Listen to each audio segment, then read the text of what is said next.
প্রিয় শিক্ষার্থীবৃন্দ, আমি মামুনুর রশিদ তালুকদার, সিনিয়র শিক্ষক Abdus Sobhan model high school. আজকে তোমাদের অনলাইন ক্লাসে স্বাগত জানাচ্ছি। আমি ইংরেজি সেকেন্ড পেপারে নবম শ্রেণী যে বিষয়টি নিতে যাচ্ছি সেটি হচ্ছে গিয়ে কমপ্লিটিং সেন্টেন্স। এর আগে একটি ক্লাস নিয়েছি আমি কমপ্লিটিং সেন্টেন্সের উপরে, এখন আরেকটি ক্লাস নিচ্ছি কিভাবে কমপ্লিটিং সেন্টেন্স করতে হয়। এটি তোমাদের অষ্টম শ্রেণীতে মূলত ছিল না, নবম শ্রেণীতে নতুন। তো এর আগের ক্লাসটি তোমরা দেখবে আব্দুস সোবহান মডেল স্কুলের পেজে, ফেসবুক পেজে দেওয়া আছে, সেখান থেকে দেখে নেবে। এখন যে ক্লাসটি নিচ্ছি এটিও তারই আরেকটি ক্লাস ধারাবাহিকতায়।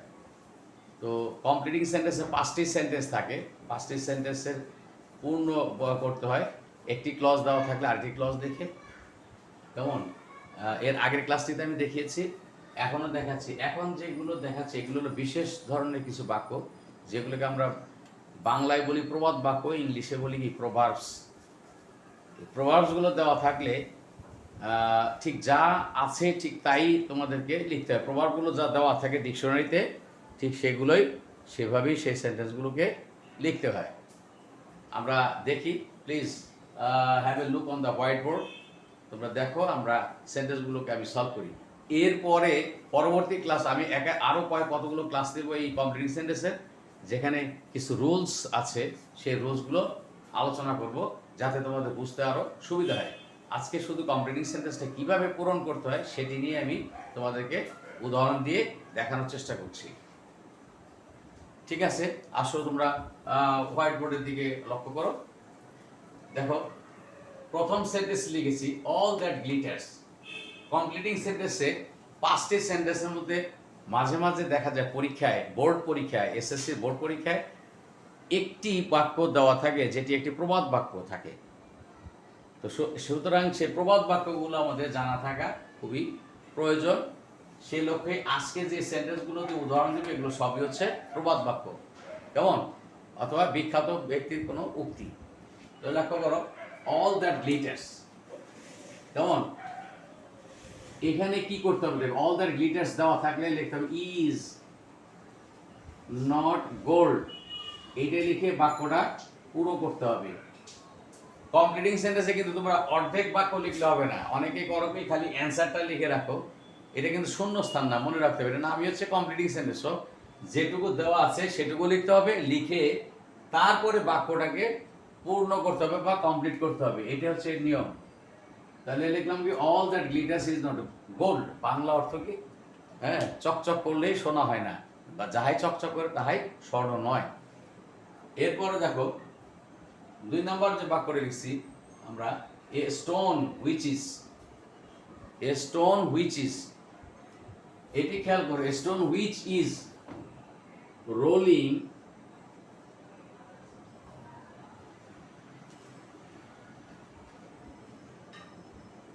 gathers no moss.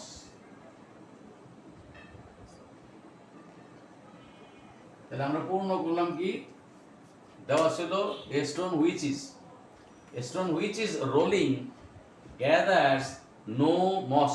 বাংলা অর্থ কি, একটি পাথর যাহা কি হয়, যা ইজ রোলিং অর্থাৎ গড়াইতে থাকে, চলমান থাকে, চলন্ত থাকে। A rolling stone gathers no moss, এটাকে আমরা কমপ্লিটিং সেন্টেন্সে আমরা এভাবে দেওয়া থাকতে পারে, এ স্টোন হুইচ ইজ। তাহলে আমরা বাকিটুকু লিখলাম কি, a stone which is rolling gathers no moss. Moss মানে হচ্ছে শৈবাল বা শ্যালা, কেমন। এরপরে দেখো 3 নাম্বার বাক্যটা দেখো কি লিখেছি, অনেস্টি ইজ। তাহলে এটা কি, আমরা এটা একটা প্রবাদ বাক্য, honesty is the best policy, সততাই উত্তম পন্থা। অনেস্টি ইজ দ্য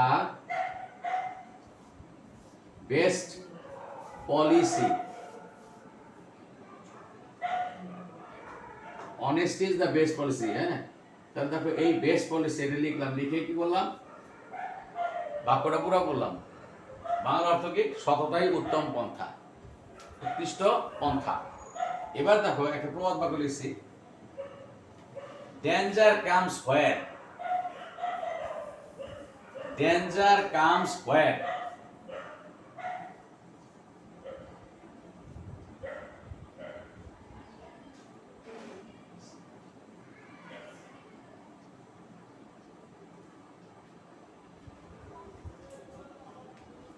দেখো তোমার দেওয়ার হলো যদি একটু যে ডেঞ্জার কামস লেখা থাকলো, অনেক সময় হোয়ার পর্যন্ত শূন্যস্থান থাকে।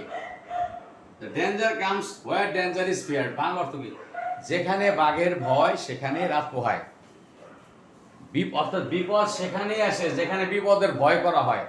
এটি প্রবাদ বাক্যটি হলো এরকম, যেখানে বাঘের ভয় সেখানেই সন্ধ্যা হয় বা রাত পোহায়। এটি একটি প্রবাদ বাক্য।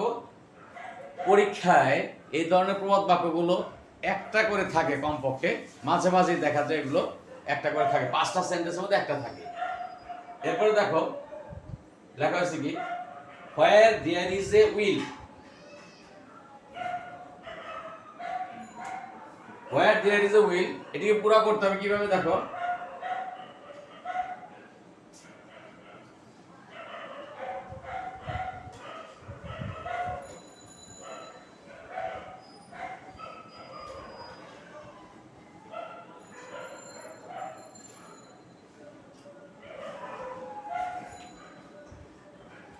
তাহলে এখানে লেখা ছিল হোয়ার দেয়ার ইজ এ উইল, এইটুক দেওয়া আছে।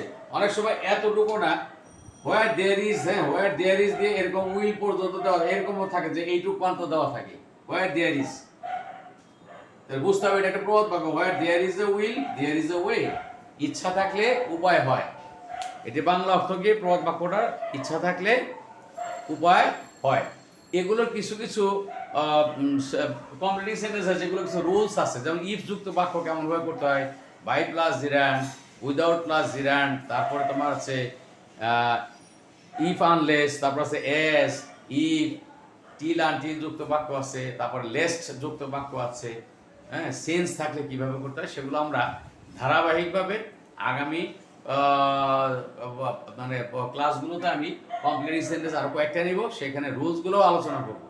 আজকে শুধু তোমাদেরকে ইন্ট্রোডিউস করলাম যে হ্যাঁ কমপ্লিটিং সেন্টেন্স নামে একটা আইটেম আছে, এগুলো শূন্য স্থানের মতো না, কিন্তু এগুলো ফিল আপ করতে হবে কি অনেকগুলো শব্দ দিয়ে, একাধিক শব্দ দিয়ে ফিল আপ করতে হবে। যেমন ইজ নট গোল্ড, মানে rolling gathers no moss, best policy, danger is feared, there is a way, অনেকগুলো শব্দ দিয়ে পূরণ হবে। এটা কিন্তু শূন্য স্থান না, যে একটা শব্দ দিয়ে এটা পূরণ করতে হবে। এগুলো হলো যেটুকু লেখা থাকবে প্রশ্নে সেটুকু লিখে তারপর বাকিটুকুকে পূরণ করে এই কমপ্লিটিং সেন্টেন্সটা কমপ্লিট করতে হবে। এটা নাম হচ্ছে কমপ্লিটিং সেন্টেন্স, বাক্য সম্পূর্ণকরণ, এবং সেভাবে এটা করতে হবে।